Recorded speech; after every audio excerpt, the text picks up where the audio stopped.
Okay, we're recording. All right, so welcome everybody. TRC2 call number 3. Got to remember all those numbers.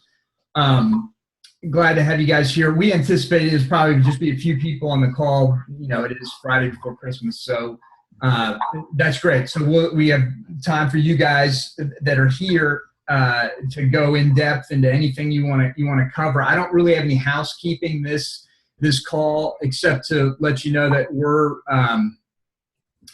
just cranking along. There's a lot of stuff still to come, and we've got a few new additions on the plate that Aaron and I are working on based on feedback that we've gotten, and trying to make some adjustments on the fly to, you know, solve problems and help folks with the things that they need. So we're just going to continue to deliver in a fast-paced way, but so it's all good. Anyway, I just want to share that with you. Other than that, I just want to wish you all a Merry Christmas, and you know, it's just great to be able to see you around the holidays, and hopefully everybody's got a wonderful Christmas lined up. So let's get right into it. We were just talking with Tony just a few minutes ago, and we'll get back and see if he's got more questions later. But Keith, how about you? You got anything for us? I did have a question. Can you still hear me? Yep, can hear you fine. Good. And I apologize. I've had a little bit of a cold this week, so my voice is a little bit ratty, but you know, I was curious about like press releases. Are you guys going to have anything in this around press releases, or how to handle those, or, you know, because I was just thinking about, again, we just partnered with a charity. I'd love to even just put something out about that, you know, and I've done press releases before, but I certainly would love your insights around how best to do that, you know? Yes, and yes. Great question. And yes, we have an awesome solution actually. That's you know, Keith, when you've done them before, have you disseminated them like globally through a service like PR Web, or have you gone exclusively to your local media? How have you done it? I've just gone into local media, just, you know, it had kept a list of who the right people were at this newspaper or that radio station that I needed to send it out to.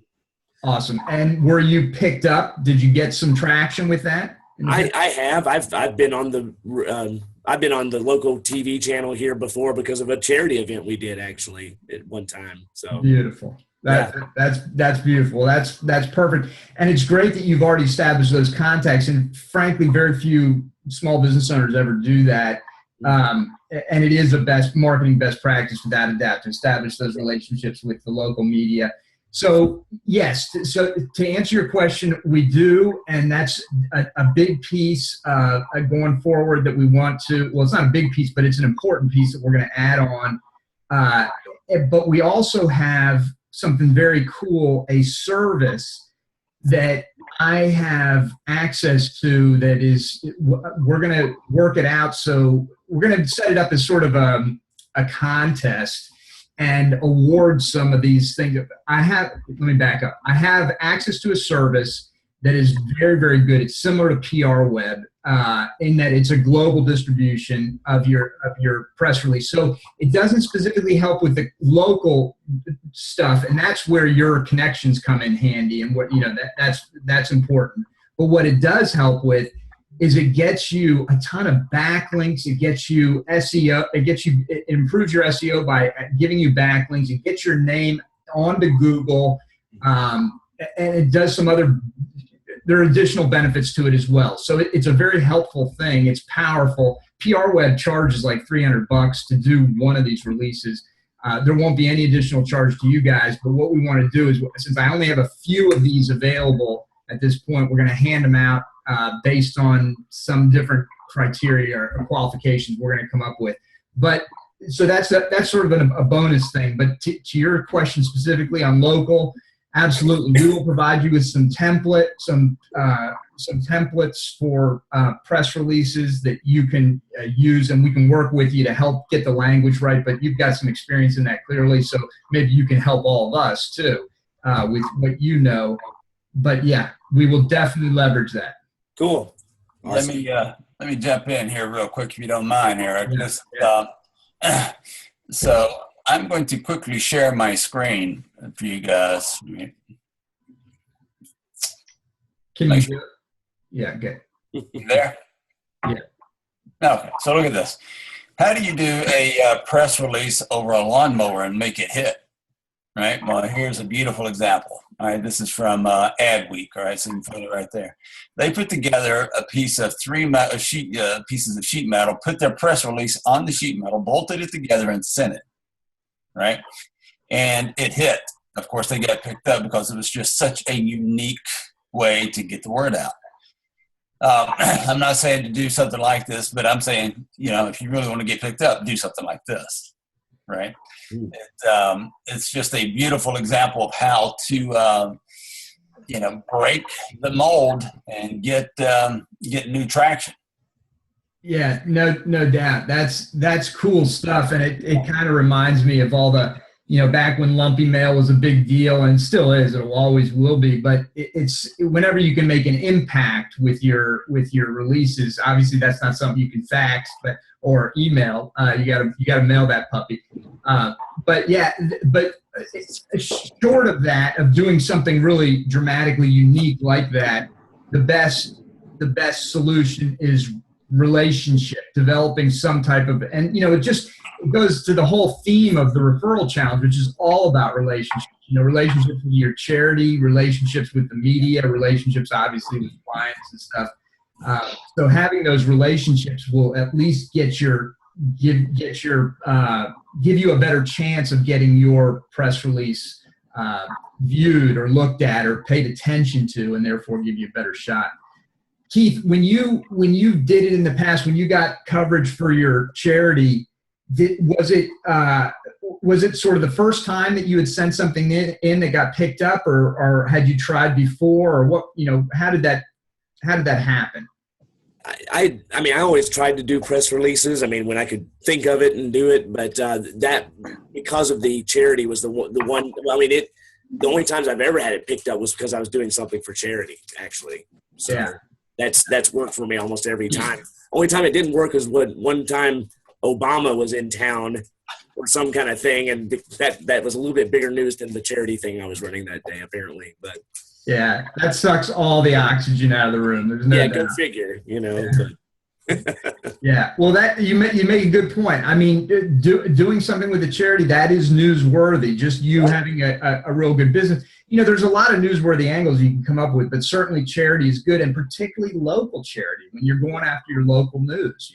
I mean, so yeah, we will definitely work on that. Because that can be really good. Yeah, I've got a quick tip to help out with that as well, guys. Yeah, Tony, go. Especially if you're using a local charity and you don't have established relationships in the media. You write the press release, you structure the press release, but have your contact at the charity send it to the media, because odds are pretty good that almost every local charity has media contacts, and because they're always doing stuff with the media. So you write it, you make sure the structure of the message is how you want it, but have your contact send it and then copy you on it, and then you can also send it as well. So hopefully, if they're sending it, you're copied on it, that person in the media is going to see that, see your name attached to it, and that will help establish that relationship. That's a great idea. That's beautiful. That's beautiful. I love that. So I made a note, and we'll definitely include that in the instructions when we send it out. I mean, that's a big one. Thanks, Tony. I appreciate you sharing that. Yes, sir. Okay, good. We can talk about this a little bit more if you'd like, Keith. If you have specific questions, anything else? I was just curious if there was going to be an element of that coming up in an SOP or something, and I kind of assumed, but I thought it worth asking. So. Yeah, great. No, we'll definitely do it. Aaron just lost power in his house. He just sent me a text, so that's why we lost him. All right. So, okay, good. Wayne, you got anything? Any questions we can help you with? Yes, I do. It may have been in what you sent out this week. I haven't finished going through everything yet, but when it comes to gaining the partners like a massage place or thing like that, are you trying to aim for partners that have an email list also? Yeah, ideally, I mean, in order to get immediate results, they're going to need to have some form of some communication channel, some medium that they utilize, and email is almost always the one for getting the word out. So, but the challenge is trying to figure out who has email lists and who doesn't. And one of the best ways to do it is, and we're going to spend a lot of time on partnering and best practices and how to do it and everything. I've got a lot of experience in that. Tony does too. There's quite a few folks in the group actually, and you guys have probably had some, strategic alliance background experience as well. So hopefully nobody's a real newbie to it, but we'll cover everything in terms of best practices. But yeah, one of the things you can do right now, if you want, over the holiday, is just start making a list, if you haven't already, of like the 20 local businesses that you ideally would like to partner with, and then just search them on Google, find their website, and go on the website and see if they've got an opt-in form for for a newsletter list or something like that, if they're offering any type of lead gen. And if they are, opt into it, and just see what you get. But yeah, to answer your question, yes, ideally they will have email. However, there's still things that can be done, and you could find a few partners or a partner who doesn't have email or isn't working it aggressively, and he could still or she could still be a very good partner in other ways. So what I'm getting at is, don't exclude somebody just because they don't have it, but yeah, if they have it, that's definitely a bonus. All right, thanks. Yeah, because we'll be doing a lot of stuff with partnering. Certainly email marketing will be the low-hanging fruit. That is the easiest way to start having your partners promote you and you promote your partners.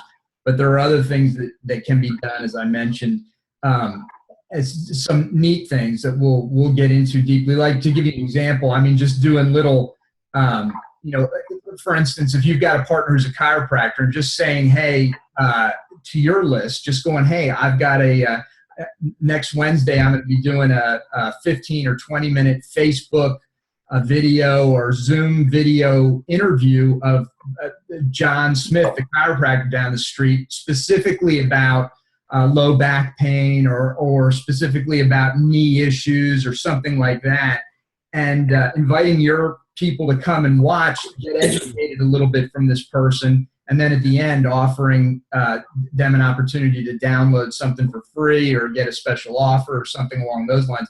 And of course, your partner can do that for you. So this is sort of a substitute for live in-person seminar or a live in-person talk. You could do that too. You could go to your partner's business and give a little talk, but sometimes it's difficult getting attendance at those events, unless they're marketed heavily.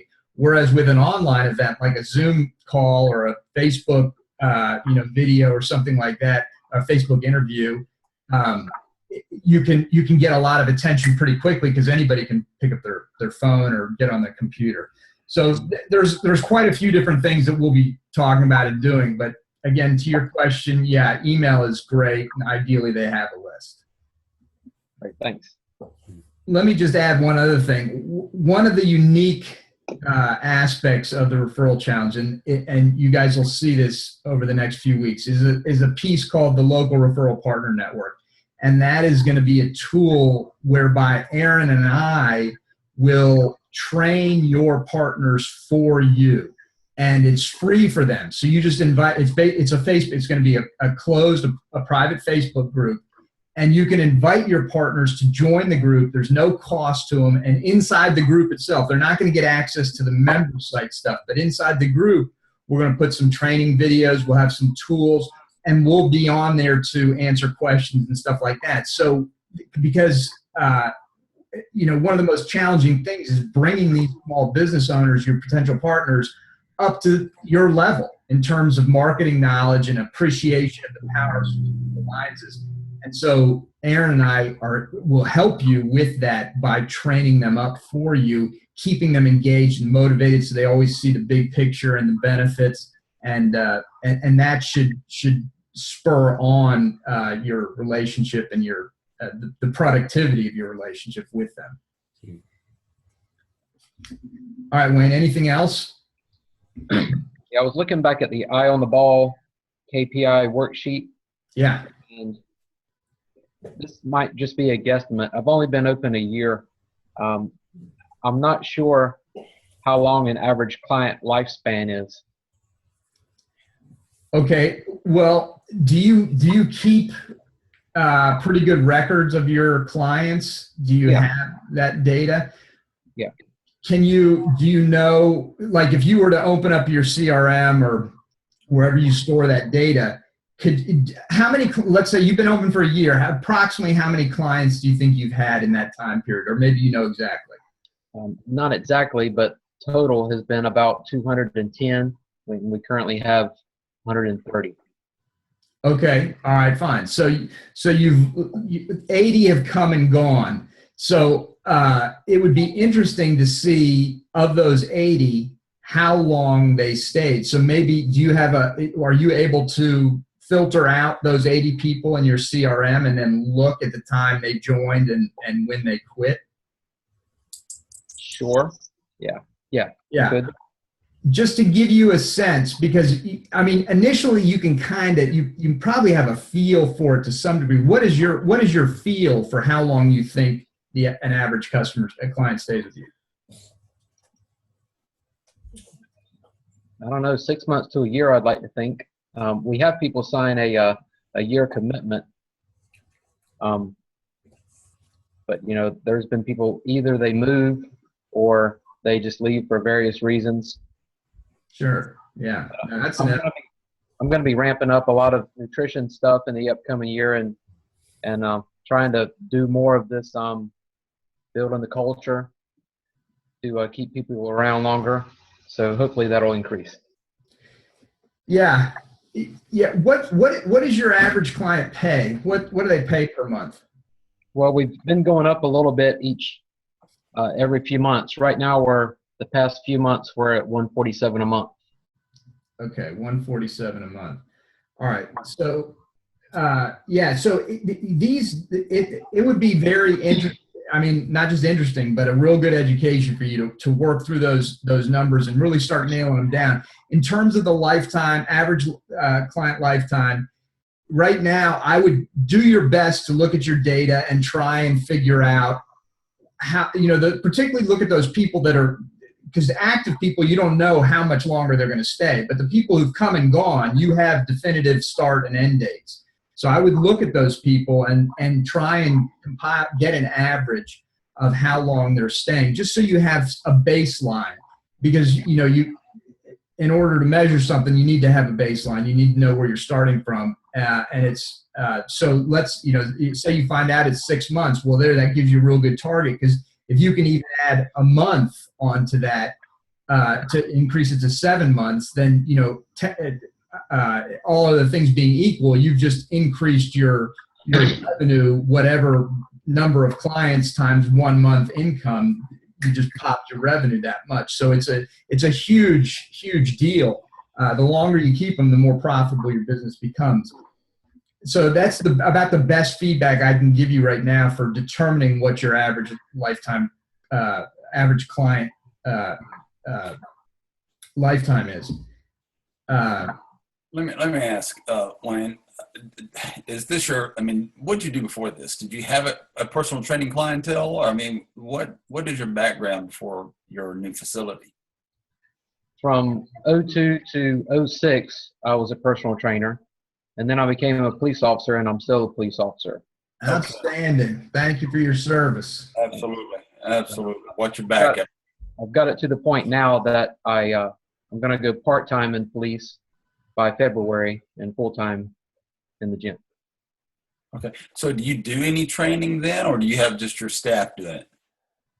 I do training when I'm not working police, and then I have a couple of part-time trainers. So who heads up your facility when you're not there? Do you have a head trainer? Do you have a manager? Okay, you mean the admin side of it. My wife handles the admin side, and she's very meticulous. Okay, I got you. Well, that gives me a little more comfort. But that's the admin side, Wayne. What about, on the training side, do you have a lead trainer, or are you it? I have a lead trainer. She's not really working out as well as I thought. And in January, I'm going to start phasing her out and try to bring someone else in. Who is your clientele at the moment? Is it largely male, female? Is it what's this? Mostly female, 30-ish, 40-ish, married with kids. So you're going to need a female trainer. Right.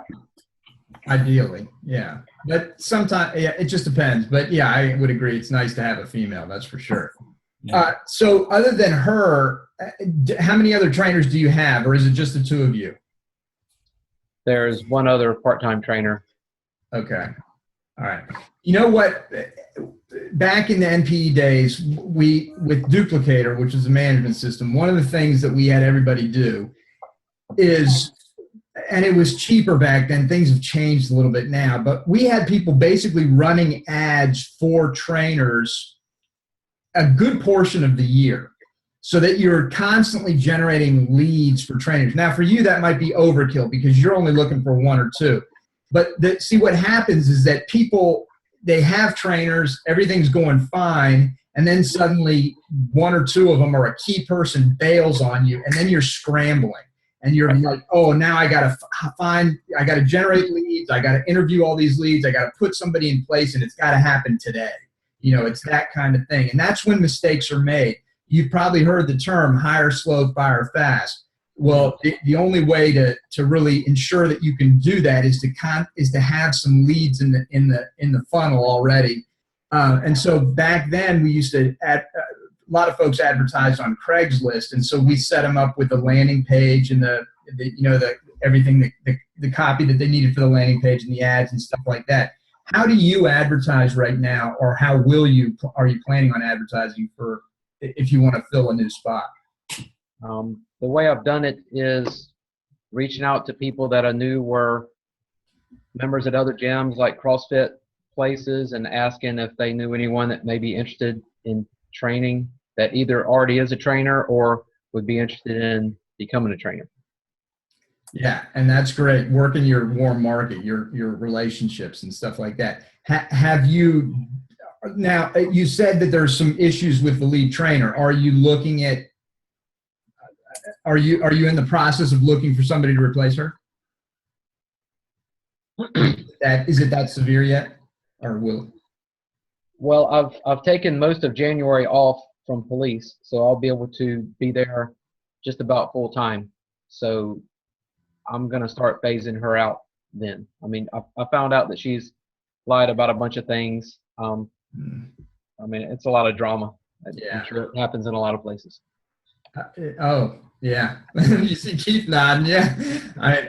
The stories are innumerable. I mean, I've heard them so many times. We're just talking with a real good friend, very well established fitness business owner who's now dealing with one of his very close friends who he used to work with, he used to employ in a significant way. Aaron knows who I'm talking about. I can't say the name, but now open a facility right down the street, trying to poach his trainers. This stuff happens all the time. It's just a complete and utter lack of integrity, and it bugs the shit out of me when I hear stories like that. And when somebody lies, like you said, I'm sorry, Keith. I know your daughter's there. I apologize. I have a salty mouth sometimes, and I'm sorry about it. She didn't learn it from you, she'll learn it from me. Well, tell her I'm sorry. I don't want to curse in front of a child. But so the point is that these stories happen all the time, and the number one thing for me that would be a deal killer is if somebody lies to me, because then you can't trust them. That trust is gone. So if you're off for all of January, off from police, maybe you can put some things in place. Maybe run an ad on Craigslist. It's $20 or something like that. Now, it used to be free to do that kind of stuff. I'm not sure if Craigslist is still productive or not. I don't know. It's been a while. It depends on the market. Yeah. It's still really good here in Asheville. It just depends on where you are. Yeah. No, that makes sense. but what I'm getting at is I would try and use this period of time to not just you pick up the slack, but look into finding somebody, doing some interviews, trying to fill that pipeline a little bit. Because that's just such a key piece, is having that leverage, having the people that are going to help and support you, people that you can trust.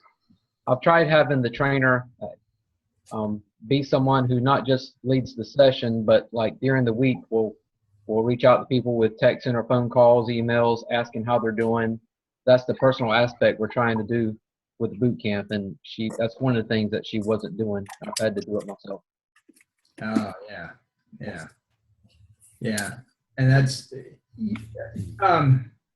Wayne, are you on Alicia Strieger's Freedom, whatever it's called, Fitness Freedom Formula group? Are you in there?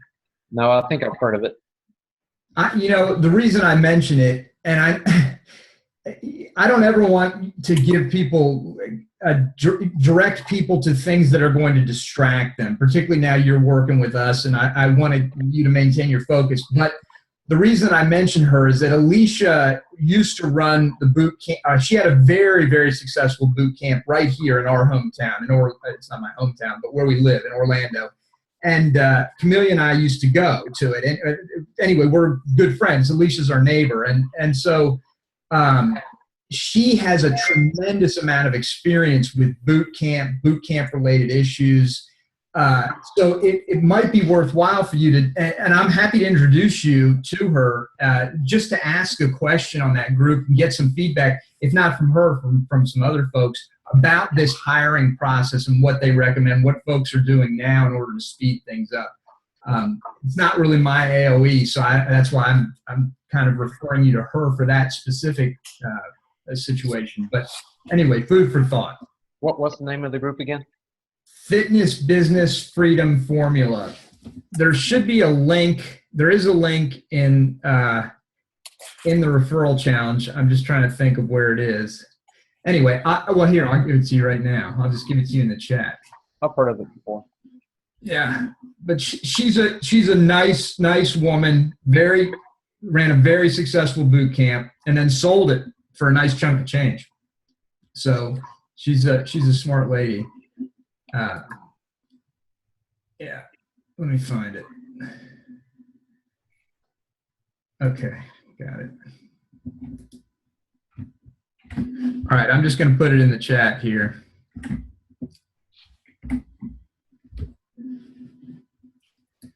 And it's free to join. It's her private group. And you could, if you feel free, if you want to post a question, just say, hey, Eric Ruth referred me here and asked me, said that you'd be a good resource for this, and I got a question for you. And she'll give you a good answer. She'll help you out, and so will the other folks in the group. Thanks a lot. Yeah, you're welcome. You're welcome. Fred's here. What's happening, brother? How you doing? Doing good. It's good to see you live instead of on video. I've been seeing you on so many videos lately. Yeah, it's. I normally have a client this time, but they came in this morning, so I was able to jump on. Awesome. Well, thanks for making the time. I appreciate it. Yeah, my pleasure. Got a small group today, Fred, because everybody's doing Christmas shopping, I think. But what you got anything for us? Any specific questions or issues or things we can help you with?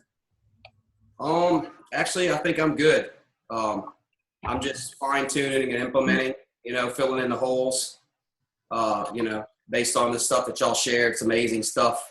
For me, it's, my new client onboarding, that can definitely be better. I had an email sequence, but mind-body doesn't integrate with anything other than constant contact. So it's tough. I have to do it all manually, which is really, it sets me back. It's hard to keep up with. It's hard for my admin to keep up with when we're signing up a lot of people. So trying to figure out a better way to do that. Yeah, I saw your post about that in VFM just the other day. Yeah. Yeah, I'm surprised that I don't know if they have a business deal with Constant Contact, but I'm surprised that they don't integrate with other platforms, Me too. I mean, that's a huge deal, and they're going to lose people over that. So they don't have an open source API or anything. You can't use Zapier and just find a, yeah. No, and I contacted them and Zapier, and they said they're just begging them, but they're just not. I don't know why they're not doing it. So that's made that part of my business kind of suffer a little bit. Having to do it. Automation's the key. You said it. So you have to do that manually with everything else going on. You just fall behind sometimes. So I'm desperately trying to figure out a system for that. And but the email sequence that y'all had was better than the one that I had written myself. So I'm just gonna have to make it happen. Just it's hard because you're signing 3 or 4 or 5 people up, and one day you're not, one day you are. You want to try to get them, like you said, into that sequence as soon as possible, but to do that every single day and to check that and to add them in manually is just tough. Yeah, that would be brutal. What about, I know Constant Contact is, I'm not a fan, and they're also a little bit pricey, but what about, doesn't it integrate with MailChimp also? Do you know? Somebody said, I think that you can do like a Zap with it. Oh, right. That was it. Yeah, which is fine. I mean, I would buy another software just for that one thing if I had to, and be totally fine with that, Right. And that's what I was getting at, because MailChimp is a lot cheaper. But then you still have to move people. I mean, it is, you're looking at a real pain in the ass there. So what I was thinking, maybe I can, chime in on this, because MindBody does send an auto email when they're signed up, right? So like their first initial email will come from them, from the software. So I have my welcome email. What I was thinking is putting a link to the autoresponder and ConvertKit in that email, but I have to have some powerful thing to get them. You basically got to click it and opt in again. Yeah. And say, like click this link and get a free gift or something, and then that'll throw them into the autoresponder. That's what I'm thinking. But then I have to rely on them to do it, and if they don't, then they're still not getting the information. So I don't know if I can, say here, click this link and opt in for your new member, gift, and then give them like 20% off of supplements or something to make sure that they do it. But then I would have to trust that they're doing it. That's the only thing I've been racking my brain trying to figure out how I can do this.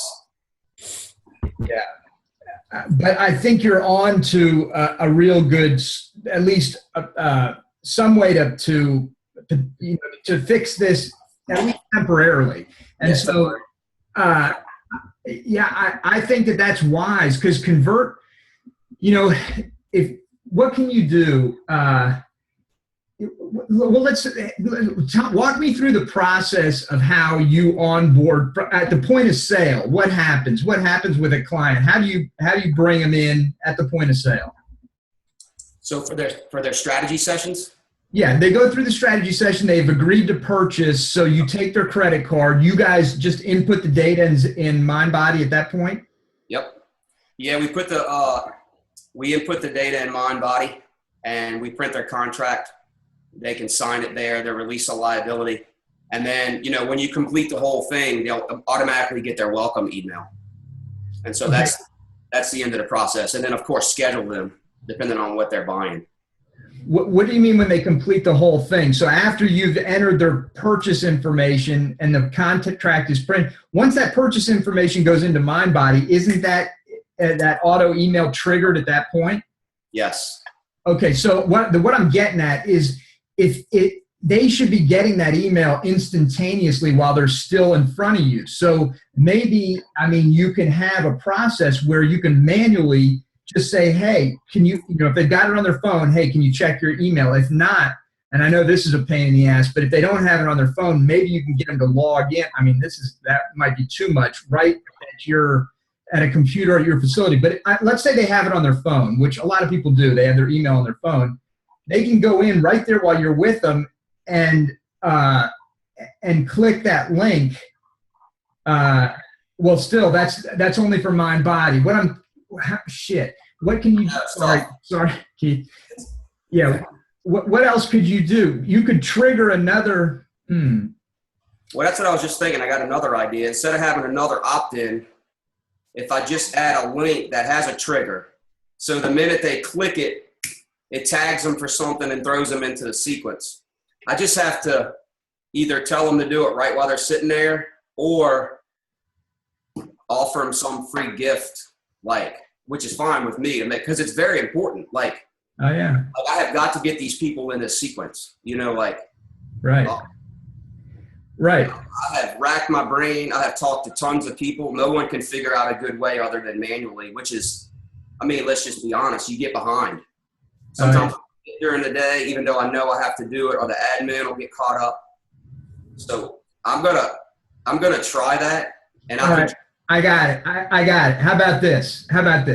You do this. You enter their information in MindBody. Okay. That triggers. Okay. But now you hear at your sales table, desk, whatever, you have a tablet, and on that tablet you've got a landing page opened up with the opt-in offer, and you just tell them right then and there, I also need you to opt into this now, because this is how we're going to communicate with you directly. This is our primary point of communication with you as a new client. So right there on the tablet, have them just opt in right to your ConvertKit email list.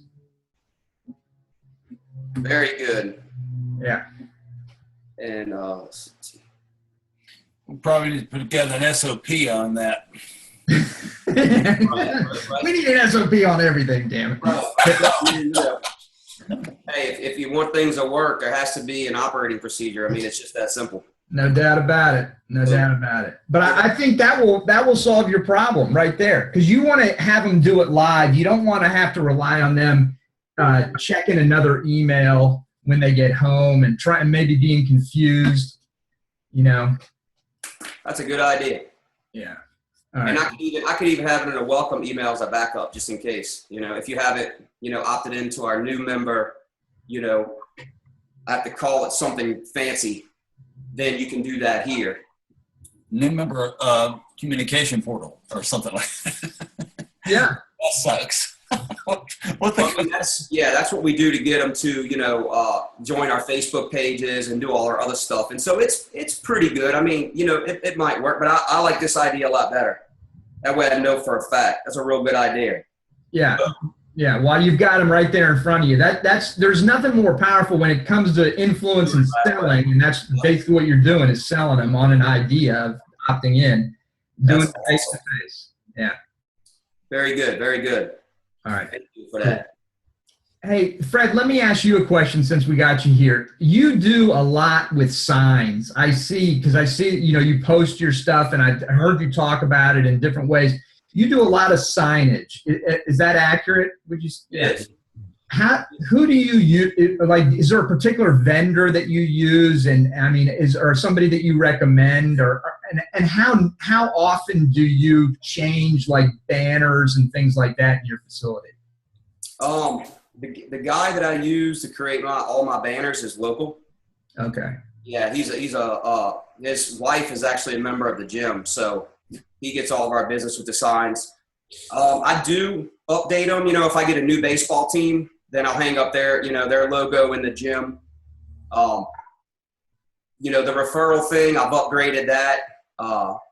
Hang that in the front. We also have the big screen TVs. I was going to actually post that in a group today, how we show off our client of the month, our member of the month. And I have another great idea too that I'm going to share on the page. We do, this is something that I figured out that has been transformational for our gym. So what we do is we offer free advertising on our screens as well for anybody that owns a business. And so, but even better than that, because when I told them it was free, they didn't believe me. But better than that, what I do is I charge them 50% of their fee. It gets charged for advertising. And then I credit them that amount of training. Therefore, they can claim as a write-off 50% of their training legally and morally. I had got this approved through a CPA and everything. And so what happens is you get people that spend way more money and stay way longer, and they get business from your gym. And so it's a win-win for everyone. And I don't know how I came up with that idea one day. I don't know if anybody else is doing it, but now we have like 37 or 38 businesses. People are getting business from the signs being in the gym, and they're getting a tax write-off for half of their training, so they have no problem spending it. And now I noticed when I started doing that, they started doing more semi-private training on top of the group training. And so I got a revenue bump from that. Yeah. And that was probably one of my greatest ideas. So I was telling the guy, maybe just buy two 60-inch TV screens. I mean, nowadays are cheap. And your businesses jump all over that. Yeah. And, you know, and we just leave them running all day long. That's beautiful. I took some pictures of our screens. I'm going to post it in the group because, I mean, if you're not doing that, you got to jump on that quick. And then we do our member of the month. We also can do announcements, like I'll post a challenge thing coming up, you know, the New Year challenge. If we have like an in-house event or a fundraiser on there, and they just get to see it all day long. I mean, and I just use Google Photos. It's very simple. And I can either create their graphic on Canva if they don't want to spend the money to get one done professionally, or we have a member that'll do them for like $35 or $40 to get a really nice graphic. And I don't know, it's the smartest thing I've ever did, I think.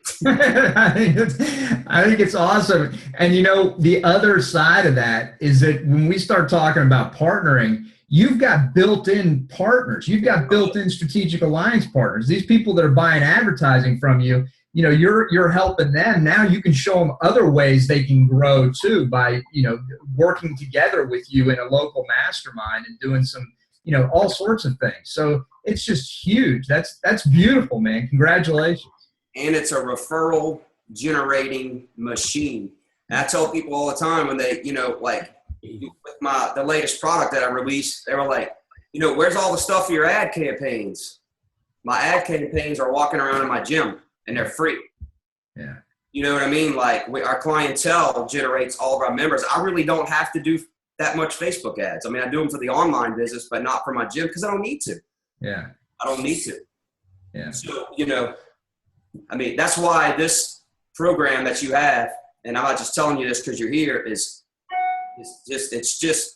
perfect for business like this. It's me made all over. It's me made all over. So I'm loving it. Well, thank you for that. And I appreciate it. And, you know, it's awesome. And I think you are really the prototypical type of business. You're the perfect example for others to learn from in terms of what you have done, you know, to grow your business through relationships, you know, largely through referrals. It's just tremendous. And so I think, you know, you have a wealth of knowledge to share, and it's awesome that you're creating these products to help people with that, because they're, you know, it's people need help. And I just think it's fantastic, Fred. So I appreciate you saying what you said, and back at you, brother. I'll throw some love back at you. Definitely.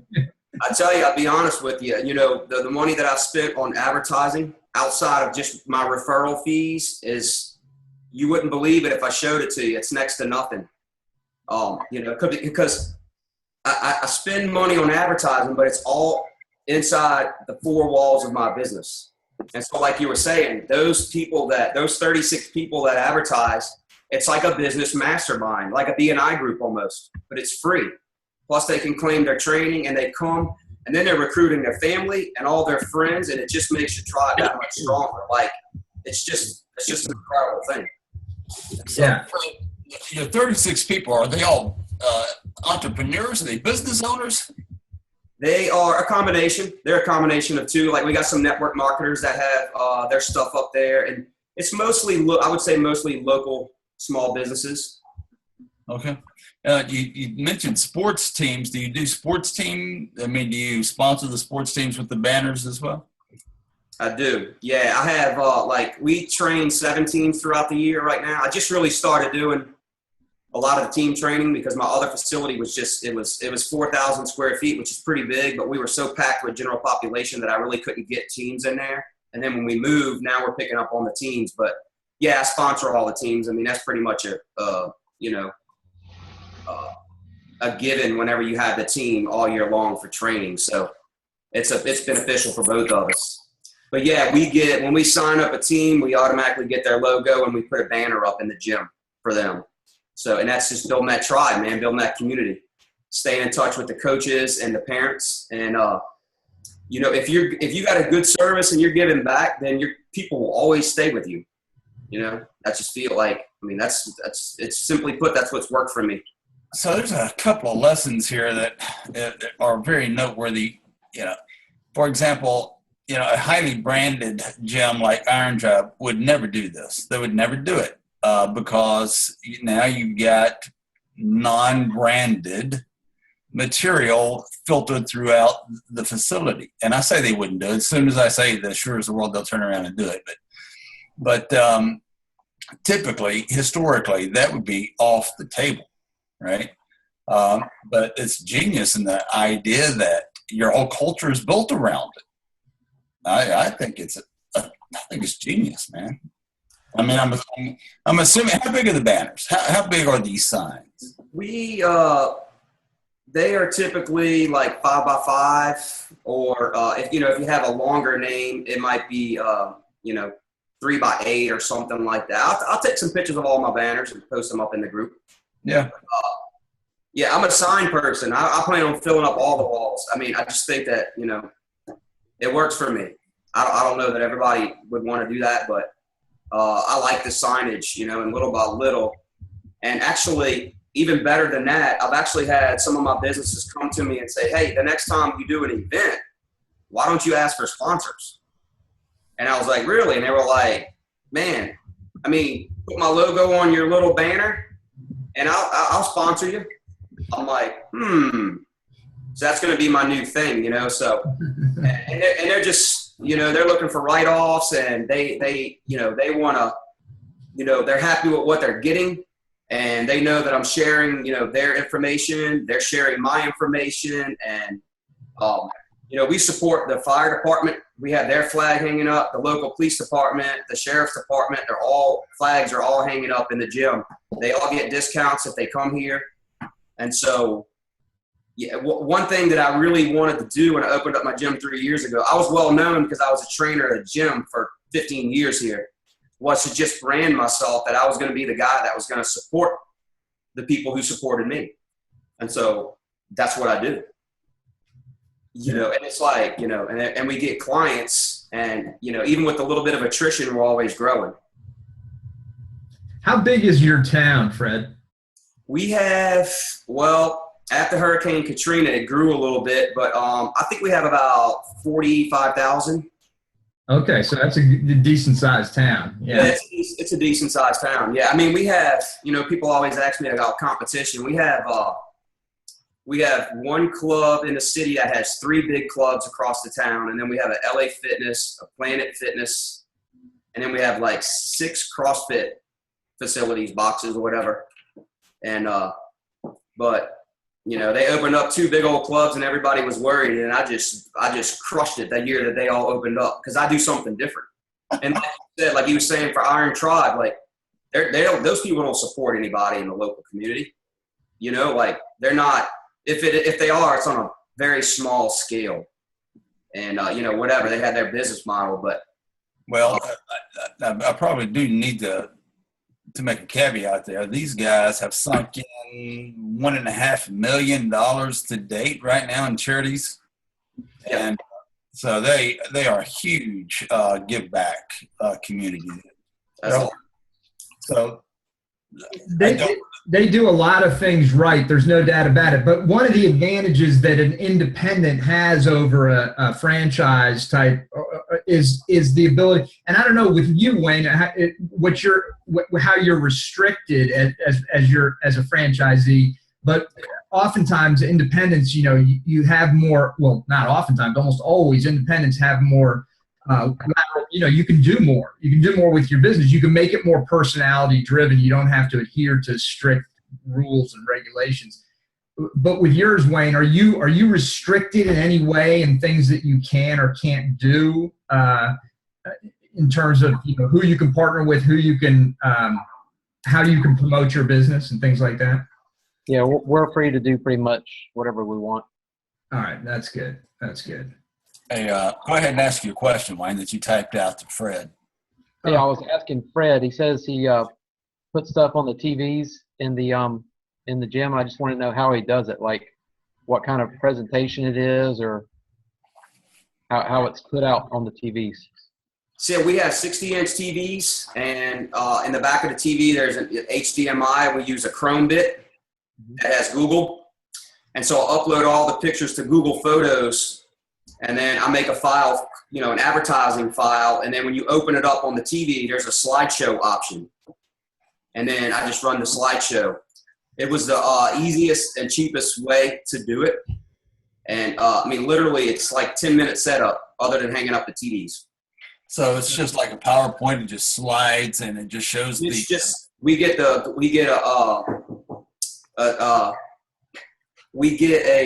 16:9 graphic made. Okay.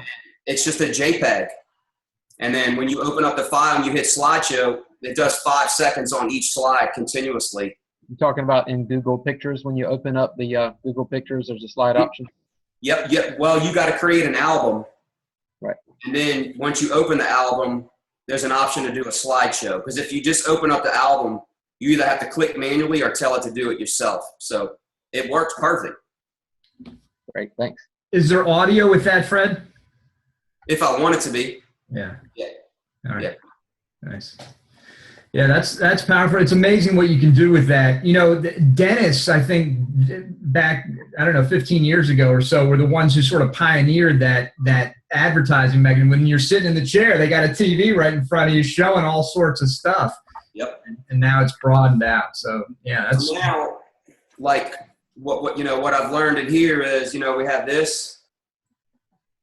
So we're going to take a picture with all the trainers and those graphics, and I'm going to display that on the TV as well.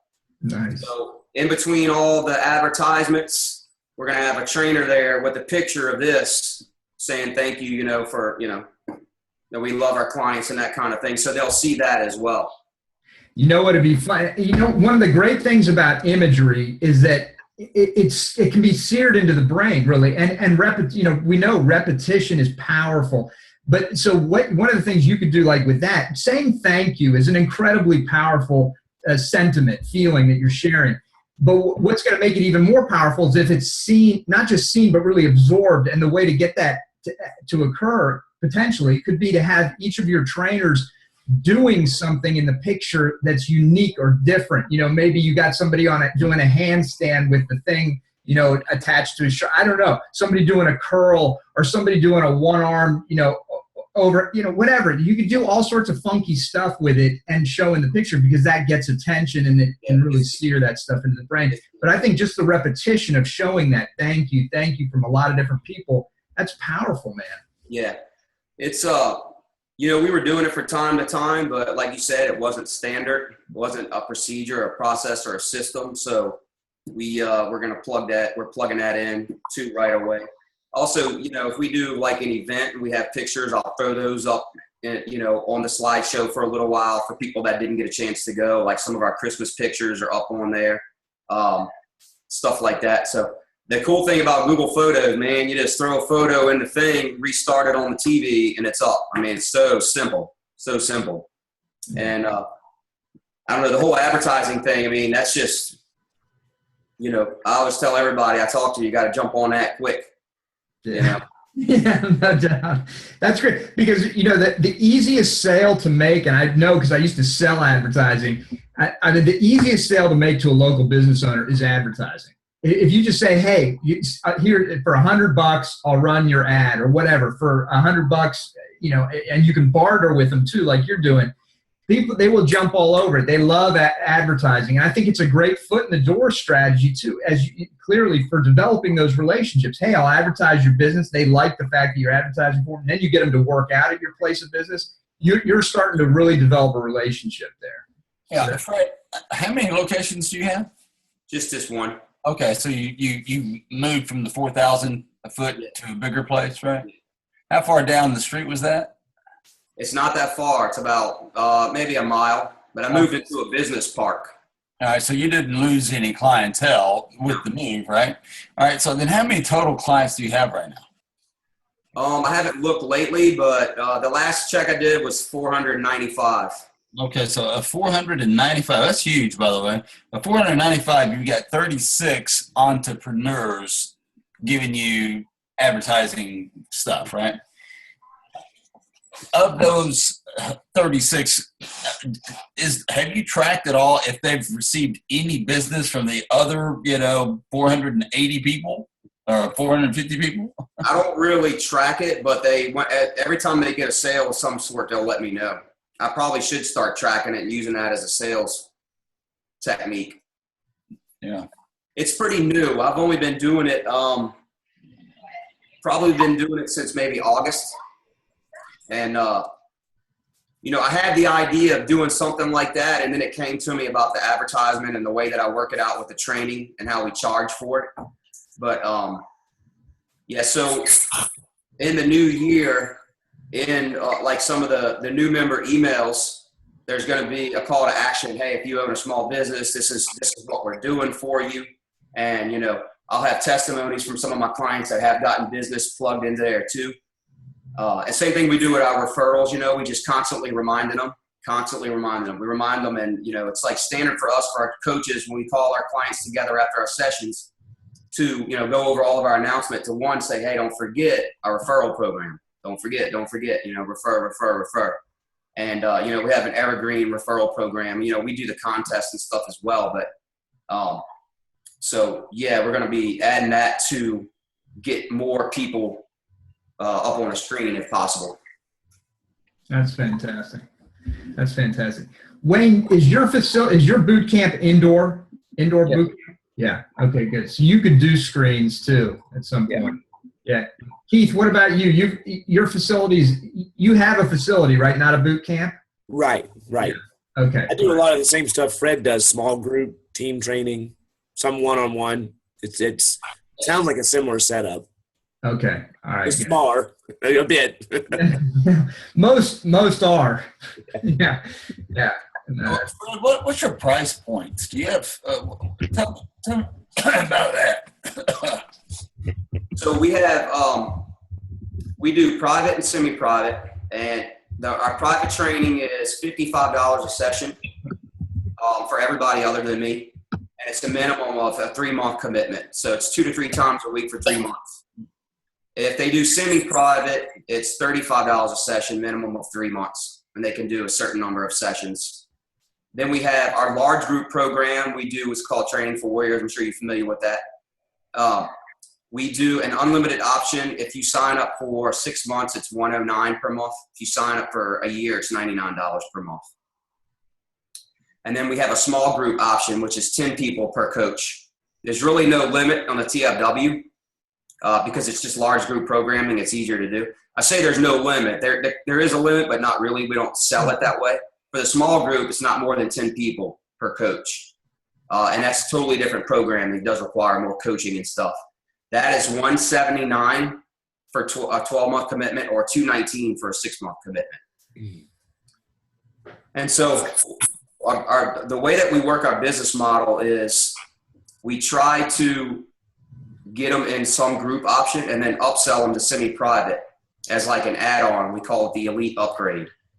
And so y'all know, well, no matter how much training you get, some people need individualized attention.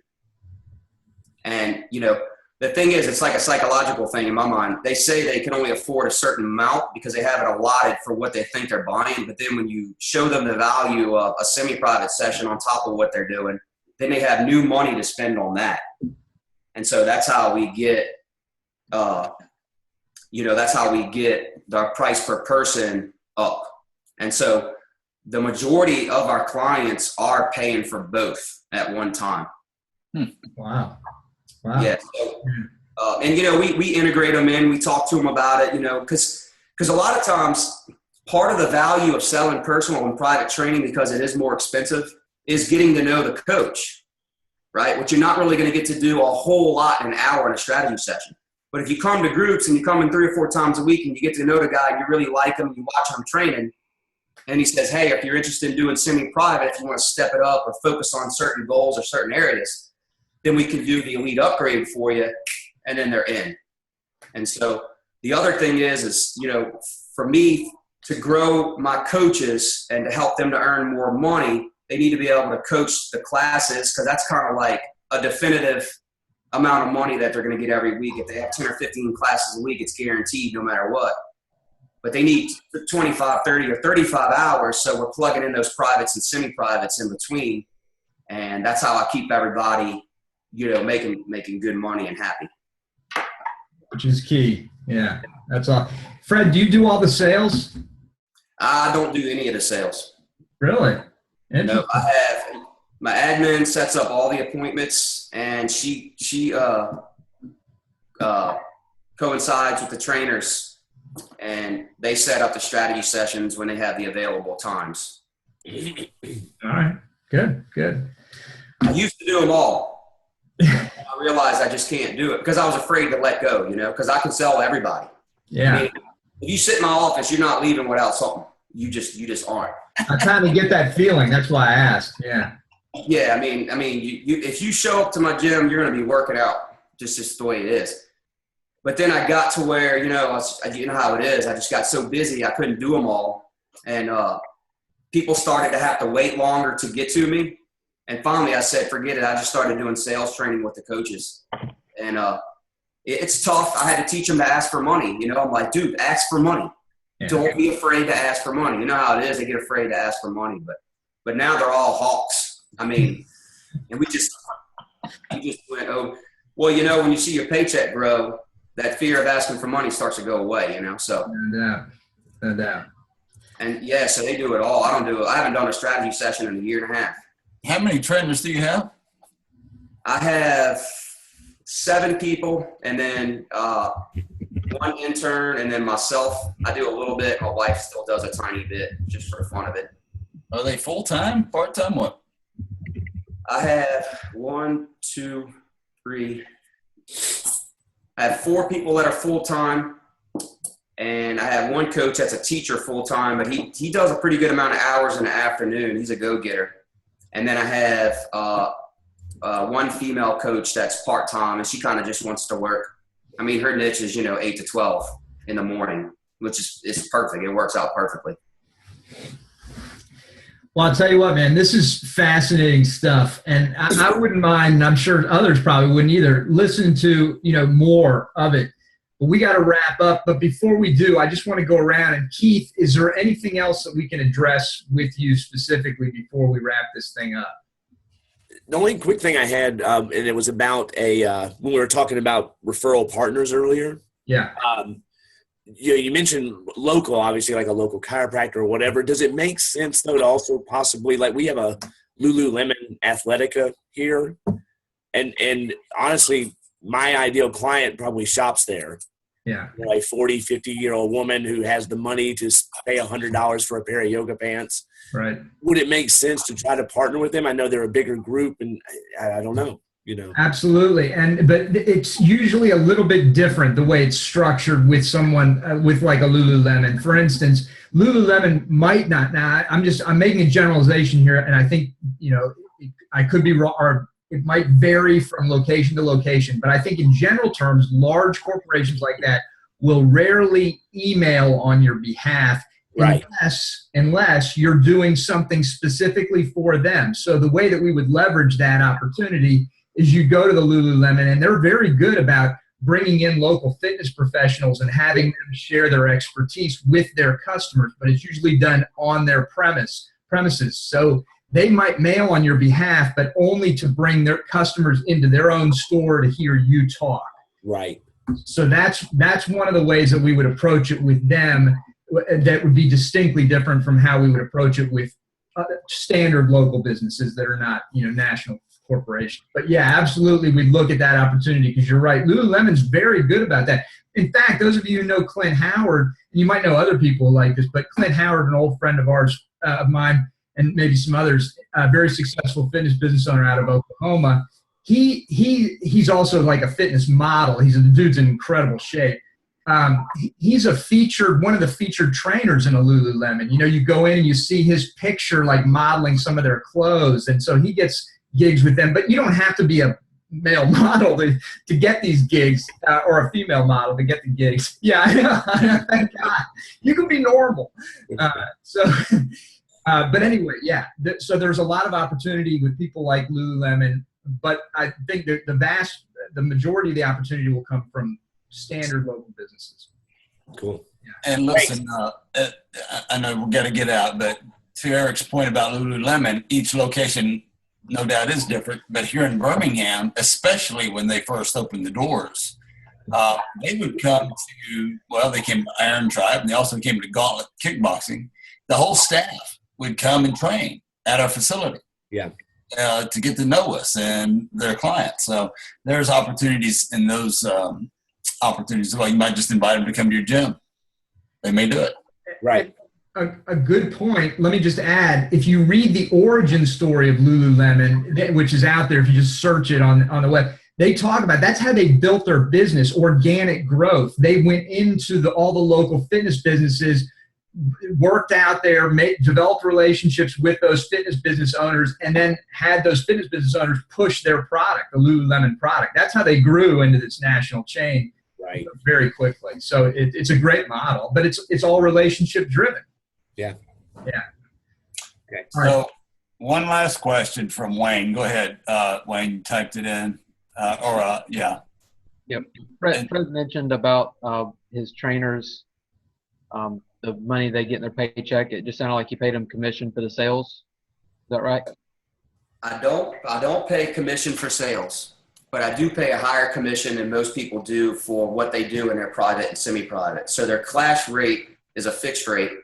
Their private and semi-private is somewhere between 50 and 60%, depending on they have to keep a certain amount of client load. And so that's how I keep them fired up about either keeping their clients or helping me to recruit new people. And that's part of the whole sales commission. That's the way I looked at it. So if you have, let's say you have 10 clients or less, you get 50% commission on private and semi-private. If you go above 10 to 20, then you get 55. If you have over 20 clients, then you get 60% of your commission. So it keeps the fire under them. I mean, a lot of guys don't agree with that model. They don't like it. They pay just a standard flat rate. And, but I like to pay my coaches more, and I have, very loyal staff, and it just works. I mean, I'm the type of guy, like, I need to be rewarded for what I do. Yeah. I don't like and I've talked to my coaches. They don't want a guaranteed pay where they're limited. And so, the way that I make up the money is in the group training and the memberships, right? So they get, if I pay them $25 for a class, but the class might be generating something absurd with the amount of people that's in there. And so really the way that I have figured it out is I try to keep them busy enough with their private and semi-private clients to where the part of the revenue that's left over also pays their class rate. So they pay for themselves. And then everything else that's left goes to the gym, and that's how I keep a pretty decent profit margin. And they get to make more money. Because I'm just that type of guy. Like, I don't want to I'll guarantee you $600 a week, but, then that's it for you, because I don't feel like they're going to keep producing like they are. I just don't. So, I have very high demands for my coaches. They get paid good, but I have very high demands, like very high demands. And they like it, and I like it, and we're all happy. You need to get a T-shirt that says capitalist on it, because what you just described is capitalism. That is beautiful, and we live in a meritocracy, man. And you earn based on performance. I mean, that's how the world goes round, and I think you've clearly built that into your business, and it's beautiful. And I work with them. I mean, we meet once a week, and I have a lesson for professional or personal development every single week without fail, that I spend a lot of time reading a lot of books to try to help them to be better people, better coaches, better everything. And, they've grown. I mean, our coaches are all making a good, between 40 and I have one guy that's going to almost make $60,000 this year. Nice. That's how I keep my clients happy. But don't get me wrong, he pretty much lives here, but that's what he wants. That's what he likes. And so I always tell them, hey, manage your schedule. You know, don't get burned out. You know, make sure you've got time management. You can eat and work out, take a nap if you need to or whatever. But it's what's worked for me. I can't go to that other model. Like, it just doesn't work for me in my mind. So that's just the way I do it. To your point, Fred, you and Iron Truck Forest do a lot of the same thing in terms of staff development. I mean, there is not a month that goes by where the whole staff is not reading the same book, coming together, talking that same book out, having a test on the chapters. I mean, we read book after book. Yeah. We have a constant book study. We go through a book. We go through every chapter. We talk about it. We take notes. I do lessons on all the chapters. And then when we get done, I'll pull up like 3 or 4 books. I'll let them vote. We'll take a book. We start it again. And let's see. This is really good. I don't know if y'all have ever read it, but this was a recommendation by John Berardi, and an incredible book. It says less. What's the full name of it? It's called The Power of Less. Power of Less. Yep, by Leo Buddha, it looks like. But yeah, it's an incredible book. Well, that's good. You're developing your people. That's what leaders do. Good for you, man. It's really, like I said, it's fascinating. And I mean, really, I could listen to you for another couple hours just to hear all the ins and outs, because you're an entrepreneur on this, you know, you're getting it done, and you've got tangible, you know, you've got significant results, and it's impressive. And I know everybody, we're all lucky to be on the call live with you, but I think everybody else who watches the recording, they're going to get a big benefit out of this. So again, thanks to all of you, but Fred, I appreciate you sharing all this stuff. It's very helpful. Thank you. My pleasure. Yeah. All right. So any last thing? Otherwise, we're gonna shut it down, you guys. No, we're all good. Good. Well, then a very Merry Christmas to all of you. Thank you very much for being here. Merry Christmas, guys. Merry Christmas. Merry Christmas. Well, Merry Christmas. Thank you.